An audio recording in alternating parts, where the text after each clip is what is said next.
Hello friends, नमस्कार। स्वागत है आप सभी का आप सबके अपने प्लेटफॉर्म पे। आइए आज की क्लास स्टार्ट करते हैं। आज की क्लास में हम जो इंडियन कॉन्स्टिट्यूशन है इसके कुछ टॉपिक्स को उठाएंगे। उम्मीद है ये वीडियोस आपको पसंद आएंगे, तो प्लीज़ वीडियोस को लाइक कर लीजिएगा, शेयर कर लीजिएगा और अगर चैनल को सब्सक्राइब ना किया हो तो सब्सक्राइब कर लीजिएगा। ये जो वीडियोज़ है आपके ये यूपी पीसीएस के सभी एग्जाम्स के लिए, इसके साथ साथ स्वास्थ्य शिक्षा अधिकारी और जो आपका हाईकोर्ट से वैकेंसी आने वाले आर की उसके लिए, और जो आयोग से लोक सेवा आयोग से जो आर आती है उन सभी के लिए बहुत इंपॉर्टेंट है। जहां पर जीएस पूछी जाती है वहां पे इन वीडियोस की आप हेल्प ले सकते हैं। ठीक है, आइए बातें कम करते हैं, सीधे स्टार्ट करते हैं। ठीक है, चलिए। भारतीय संविधान में वाक एवं अभिव्यक्ति की स्वतंत्रता किस अनुच्छेद में उल्लिखित है? ए आर्टिकल 14, बी आर्टिकल 19/1/ए, सी आर्टिकल 21 और डी आर्टिकल 22। तो आपको बताना है भारतीय संविधान में वाक एवं अभिव्यक्ति की स्वतंत्रता किस अनुच्छेद में उल्लिखित है। उम्मीद है आपने इसका आंसर लगा लिया होगा। तो इसका सही आंसर हमारा क्या हो जाएगा? ऑप्शन बी, क्योंकि आप जानते हैं जो अनुच्छेद 19/1/ए है, इसमें भारतीय नागरिकों को वाक एवं अभिव्यक्ति की स्वतंत्रता प्रदान करने की बात की गई है। ये कहाँ पे है? तो आप जानते हैं मौलिक अधिकारों में है। मौलिक अधिकार कहाँ पे है? तो हमारे संविधान के भाग 3 में है। और आर्टिकल जो 19/2 है, इसके तहत युक्ति संगत प्रतिबंध लगाए जा सकते हैं। आइए अगला क्वेश्चन देखते हैं। निम्नलिखित में से कौन सा विषय भारतीय संविधान की समवर्ती सूची में शामिल है? ए वन, बी रक्षा, सी मुद्रा और डी कृषि। उम्मीद है आप आंसर लगा रहे होंगे कि इसमें से कौन सा विषय है जो भारतीय संविधान की समवर्ती सूची में शामिल है। इसका सही आंसर क्या है? इसका सही आंसर हमारा ऑप्शन ए वन, क्योंकि आप जानते हैं समवर्ती सूची वो सूची होती है जिसमें केंद्र और राज्य दोनों ही कानून बना सकते हैं। और वन जो है यह समवर्ती सूची का विषय है जो 42वें संविधान संशोधन 1976 द्वारा समवर्ती सूची में जोड़ा गया है। जैसे एग्जाम्पल के लिए शिक्षा हो गया, विवाह हो गया, श्रम हो गया, वन हो गया, ये सभी के सभी क्या है? समवर्ती सूची के विषय हैं। आइए अगला क्वेश्चन देखते हैं। जब हम कहते हैं कि भारत में संघीय शासन प्रणाली है तो इसका क्या अर्थ है? ए सभी नागरिकों को सामाजिक एवं आर्थिक न्याय, बी आस्था और उपासना की स्वतंत्रता, सी केंद्र और राज्यों के बीच शक्तियों का विभाजन और डी 18 वर्ष में मतदान का अधिकार। तो आपको बताना है कि भारत में संघीय शासन प्रणाली से आप क्या मतलब निकालते हैं। उम्मीद है आपने इसका आंसर लगा लिया होगा। तो इसका सही आंसर हमारा क्या हो जाएगा? ऑप्शन सी, क्योंकि संघवाद का अर्थ क्या है? केंद्र और राज्यों के बीच में शक्तियों का विभाजन, जिसमें केंद्र और राज्य दोनों ही एक साथ काम करें। और यह विभाजन क्या होता है? यह विभाजन संविधान द्वारा प्रदत्त होता है। और भारत में द्विसदनीय शासन प्रणाली विकसित है जिसमें केंद्र और राज्य दोनों ही अपना अलग अलग शासन करते हैं। 7वीं अनुसूची में आप जानते हैं 3 सूचियां दी गई हैं। संघ सूची जिसमें संघ नियम बनाता है, राज्य सूची पर राज्य बनाता है, समवर्ती सूची जिसमें कि आपका संघ एवं राज्य दोनों ही इस पर आपके कानून बना सकते हैं। तो संघवाद का मतलब क्या होता है कि भारत में एक संघवाद है जिसमें संघ की तरफ एकात्मक झुकाव भी है। आइए अगला क्वेश्चन देखते हैं। भारतीय संविधान की संघ सूची में कितने विषय हैं? ए 246, बी 100, सी 66 और डी 52। तो आपको बताना है भारतीय संविधान की संघ सूची में कितने विषय हैं। उम्मीद है आपने इसका आंसर लगा लिया होगा। तो इसका सही आंसर हमारा क्या हो जाएगा? ऑप्शन बी, क्योंकि आप जानते हैं वर्तमान में जो संघ सूची है इसमें हमारे 100 विषय दिए गए हैं जिसपे केवल केंद्र कानून बनाता है। और प्रारंभ में कितने विषय थे? 97 विषय थे। ये भी टॉपिक आप याद रखिएगा।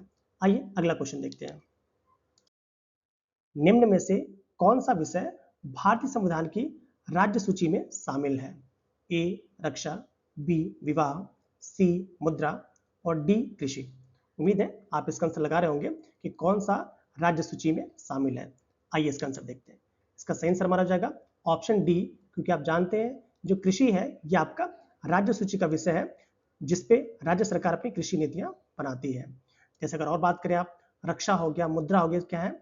ये आपके संघ सूची के विषय है। विवाह जो होता है समवर्ती सूची का विषय है, ये भी आप याद रखिएगा। आइए अगला क्वेश्चन देखते हैं।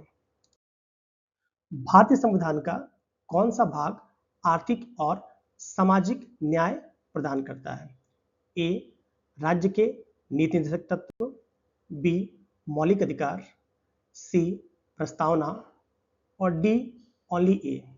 चलिए, उम्मीद है आप इसका आंसर लगा रहे होंगे कि भारतीय संविधान का कौन सा भाग आर्थिक और सामाजिक न्याय प्रदान करता है। तो इसका सही आंसर हमारा क्या हो जाएगा? ऑप्शन ए, क्योंकि आप जानते हैं भारतीय संविधान का जो भाग 4 है इसी में हम डीपीएसपी की बात करते हैं। भारत राज्य के नीति और निदेशक तत्वों की। इसका उद्देश्य क्या होता है? सामाजिक और आर्थिक न्याय स्थापित करना। और ये क्या करता है?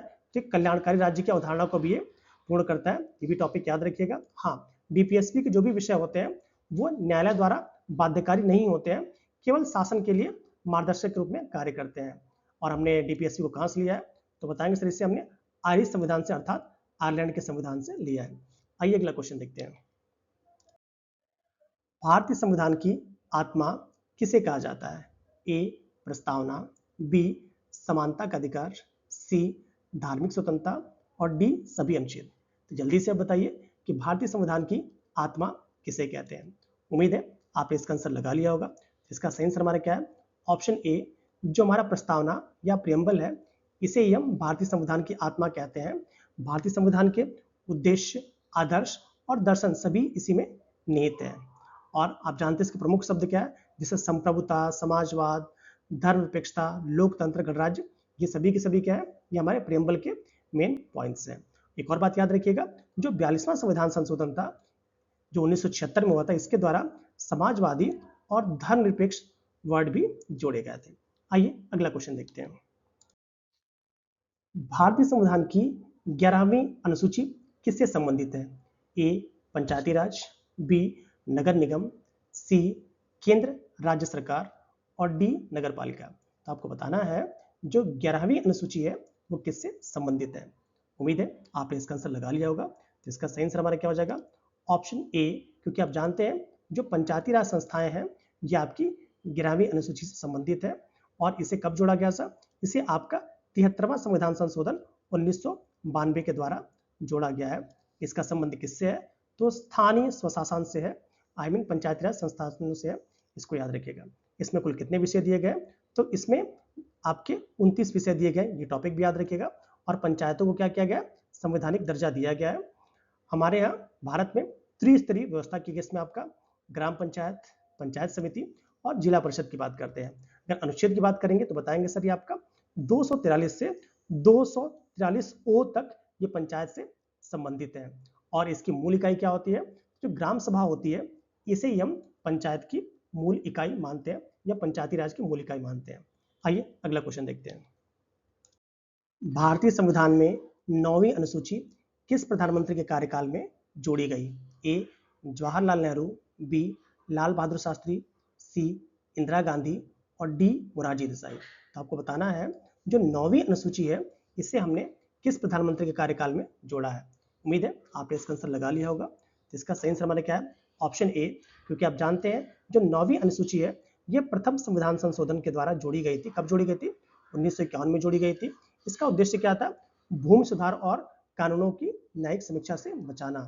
प्रारंभ में इसमें केवल 13 अधिनियम में शामिल थे, बट वर्तमान में इसमें 280 से अधिक कानून शामिल है। और हाँ, इसमें पहले क्या था कि इसमें आप न्यायिक समीक्षा नहीं कर सकते थे, बट 2007 के बाद सुप्रीम कोर्ट ने यह कहा है कि अगर इस संविधान की मूल संरचना के विरुद्ध होता है तो हम इसकी समीक्षा कर सकते हैं। आइए अगला क्वेश्चन देखते हैं। भारतीय संविधान का कौन सा भाग नगर पालिकाओं से संबंधित है? ए भाग 9, बी भाग 4 क, सी भाग 9 क और डी भाग 7। उम्मीद है आपने इसका आंसर लगा लिया होगा कि भारतीय संविधान का कौन सा भाग नगर पालिकाओं से संबंधित है। तो आइए इसका आंसर देखते हैं। इसका सही आंसर हमारा क्या हो जाएगा?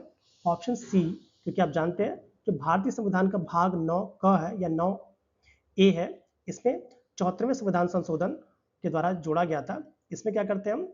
आपका 1992 के द्वारा जोड़ा गया है। और इसमें हम अनुच्छेद 243 बी से 243 जेड जी में नगर पालिकाओं से संबंधित जो प्रावधान है इसकी बात करते हैं। किससे? नगर पालिकाओं से संबंधित। इसमें क्या करते हैं?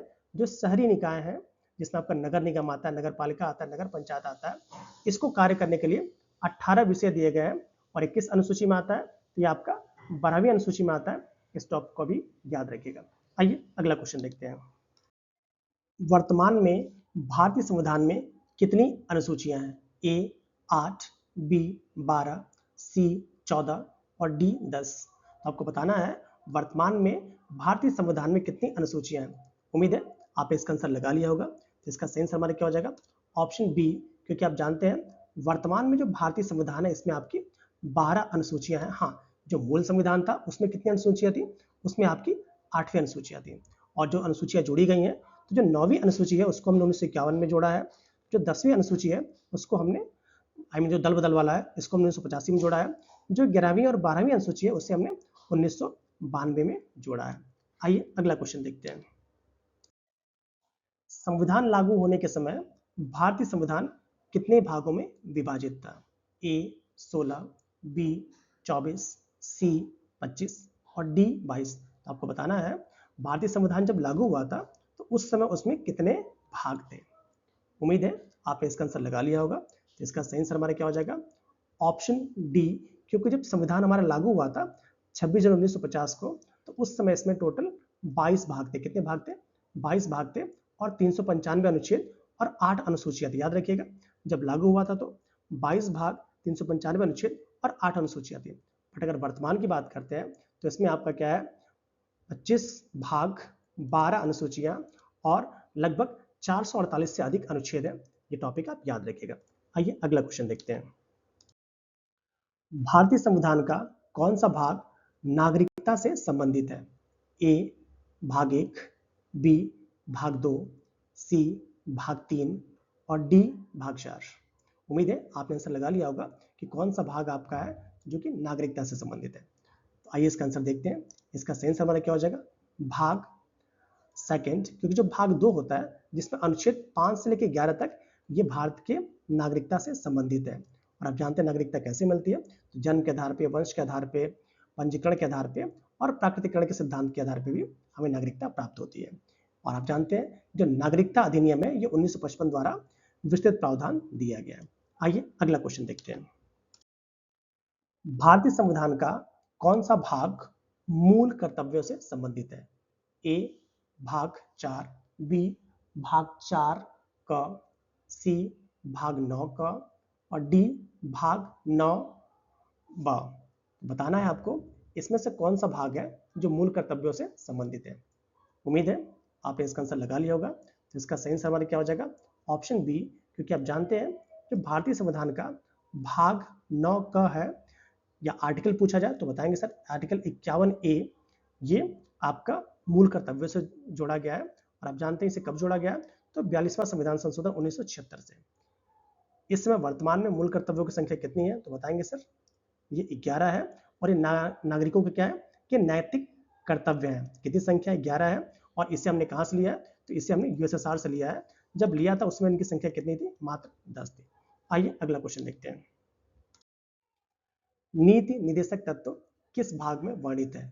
ए भाग 2, बी भाग 4, सी भाग 3 और डी भाग 9। तो आपको बताना है जो नीति निदेशक तत्व है ये संविधान के किस भाग में है। उम्मीद है आपने इसका आंसर लगा लिया होगा। तो इसका सही आंसर हमारा क्या हो जाएगा? ऑप्शन बी, क्योंकि आप जानते हैं जो भाग 4 है इसी में हम नीति निदेशक तत्व, जिसे हम directive principles of state policy कहते हैं, इसके बारे में हम बात करते हैं। अनुच्छेद पूछा जाए क्या बताएंगे आप? अनुच्छेद 35 से लेकर 51 तक किससे संबंधित है? तो आपका डीपीएसपी से संबंधित है। इसे हमने कहां से लिया है? तो बताएंगे से हमने आयरलैंड से लिया है। इसका काम क्या है? तो सामाजिक आर्थिक न्याय को स्थापित करना। हाँ याद रखिएगा जो नीति निदेशक तत्व है ये न्यायालय द्वारा लागू नहीं किया सकता है, इससे केवल शासन के लिए मार्गदर्शक के रूप में रखा गया है। आइए अगला क्वेश्चन देखते हैं।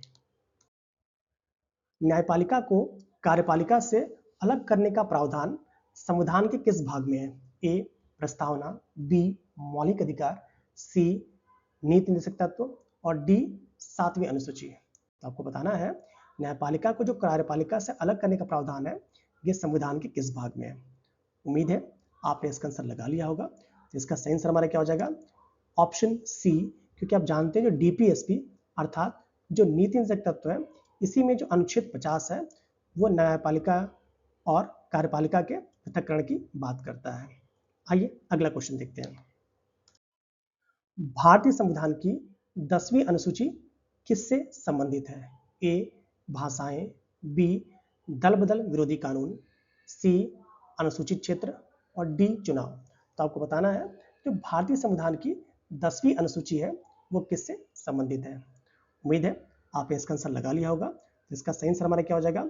ऑप्शन बी, क्योंकि जो दल बदल विरोधी कानून है ये आपका 92वें संविधान संशोधन के द्वारा 1985 में जोड़ा गया था, जिसका काम क्या था, दल बदल को रोकने हेतु कानून को बनाना।